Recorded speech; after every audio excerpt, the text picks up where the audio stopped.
Hello, this is Suryansh Kumar, and in this video, I'm going to demonstrate our DBMS Lab Mini Project 2, which is an Android application of the same project which we created earlier using Django. So, the name of the project is HAVE, which stands for Hybrid Automated Virtual Enterprise. So, it is basically an e-commerce application. So, as you can see, there are several categories of products here. The categories constitute of fashion, electronics, grocery, and home essentials. The products are also being displayed. So let's see the list of products. So these are the products being loaded from the database. Let's go to the t-shirt, and the price of the t-shirt is $5,000 and its description all are being loaded. And once we add it to cart, we see it is added to the cart. The details of the product are displayed. Price is $5,000 and no discount and all.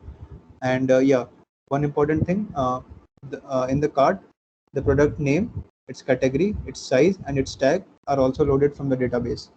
So uh, these fields are also displayed for some other product which we had added earlier, this iPhone X.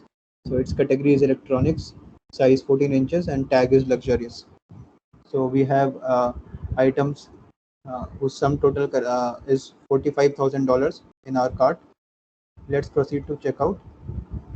So we see the message order placed successfully and $45,000 deducted from your wallet. So this completes our transaction. Now let's move on to the code to see how this application has been implemented. So we have this Flutter ecommerce.json file here, which acts as the database of our application. So as you can see, the products with creator ID, description, image, URL, price, and title are mentioned here. Now let's see how we perform queries over the database.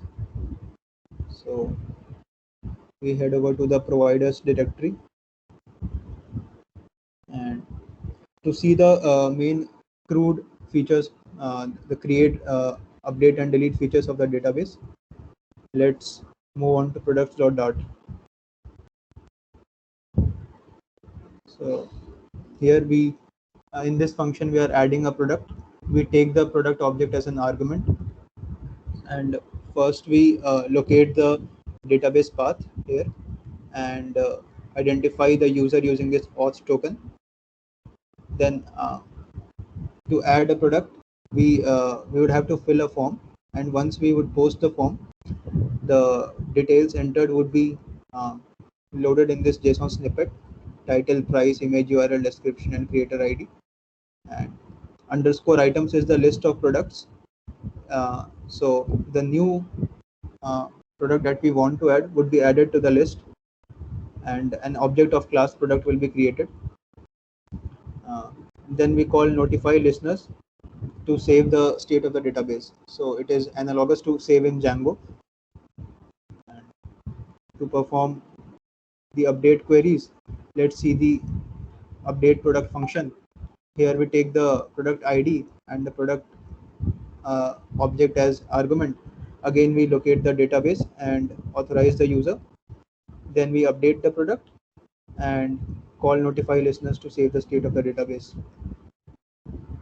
The delete functionality has been implemented in this function, which again takes product ID.